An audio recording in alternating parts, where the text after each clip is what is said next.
Kejadian pasal yang ke-15. Perjanjian Allah dengan Abram, janji tentang keturunannya. Kemudian datanglah firman Tuhan kepada Abram dalam suatu penglihatan. Janganlah takut Abram, akulah perisaimu, upahmu akan sangat besar. Abram menjawab, ya Tuhan Allah, apakah yang kau berikan kepadaku karena aku akan meninggal dengan tidak mempunyai anak? Dan yang akan mewarisi rumahku ialah Eliezer, orang Damsyik itu. Lagi kata Abram, engkau tidak memberikan kepadaku keturunan sehingga seorang hambaku nanti menjadi ahli warisku. Tetapi datanglah firman Tuhan kepadanya demikian, orang ini tidak akan menjadi ahli warismu, melainkan anak kandungmu. Dialah yang akan menjadi ahli warismu. Lalu Tuhan membawa Abram keluar serta berfirman, coba lihat ke langit, hitunglah bintang-bintang. Jika engkau dapat menghitungnya, maka firman-Nya kepadanya, demikianlah banyaknya nanti keturunanmu.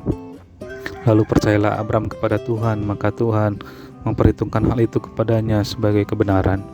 Lagi firman Tuhan kepadanya, akulah Tuhan yang bawa engkau keluar dari Ur Kasdim untuk memberikan negeri ini kepadamu menjadi milikmu. Kata Abram, ya Tuhan Allah, dari manakah aku tahu bahwa aku akan memilikinya?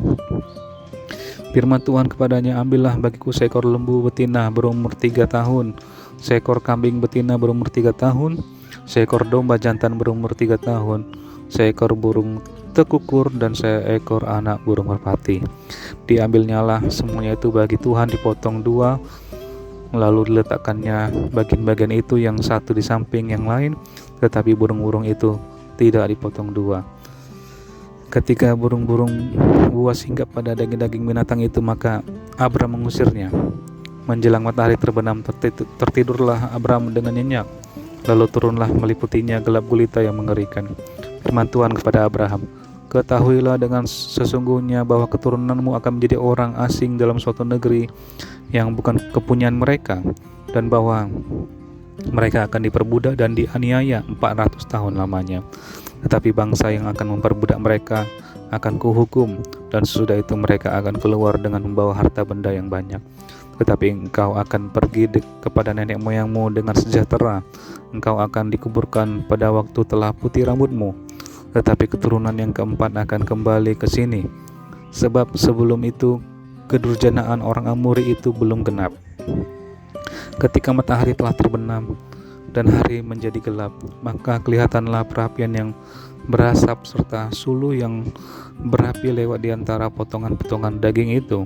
Pada hari itulah Tuhan mengadakan perjanjian dengan Abram serta berfirman, kepada keturunanmu lah kuberikan negeri ini, mulai dari sungai Mesir sampai ke sungai yang besar itu, sungai Efrat, yakni tanah orang Keni, orang Kenas, orang Kadmon, orang Het, orang Feris, orang Refaim, orang Amori, orang Kanaan, orang Girgasi, dan orang Yebus itu.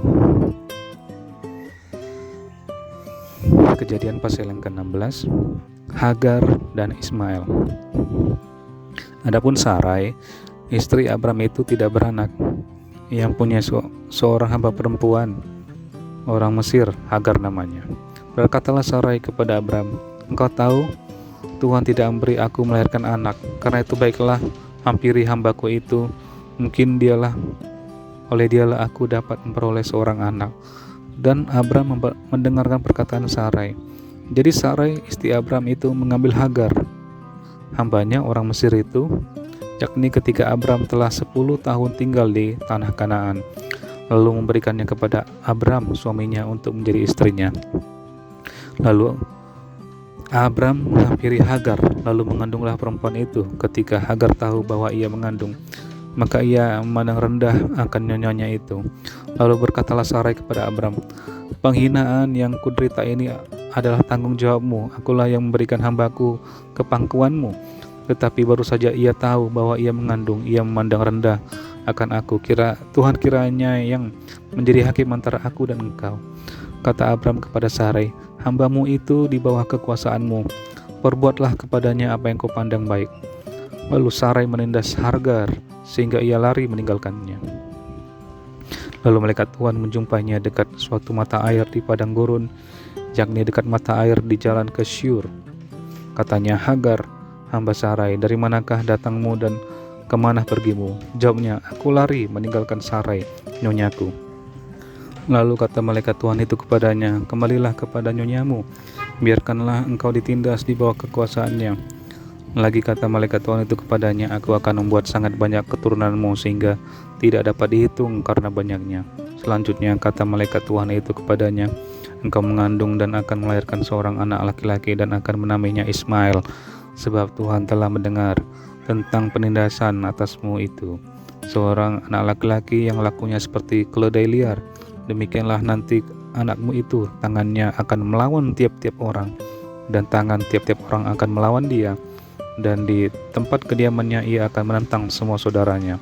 Kemudian Hagar menamakan Tuhan yang telah berfirman kepadanya itu dengan sebutan, "Engkaulah El Roy," sebab katanya, "Bukankah di sini kulihat Dia yang telah melihat aku?" Sebab itu sumur tadi disebut orang sumur Lahai Roy, letaknya antara Kades dan Beret. Lalu Hagar melahirkan seorang anak laki-laki bagi Abram, dan Abram menamai anak yang dilahirkan Hagar itu Ismail. Abram berumur 86 tahun ketika Hagar melahirkan Ismail baginya.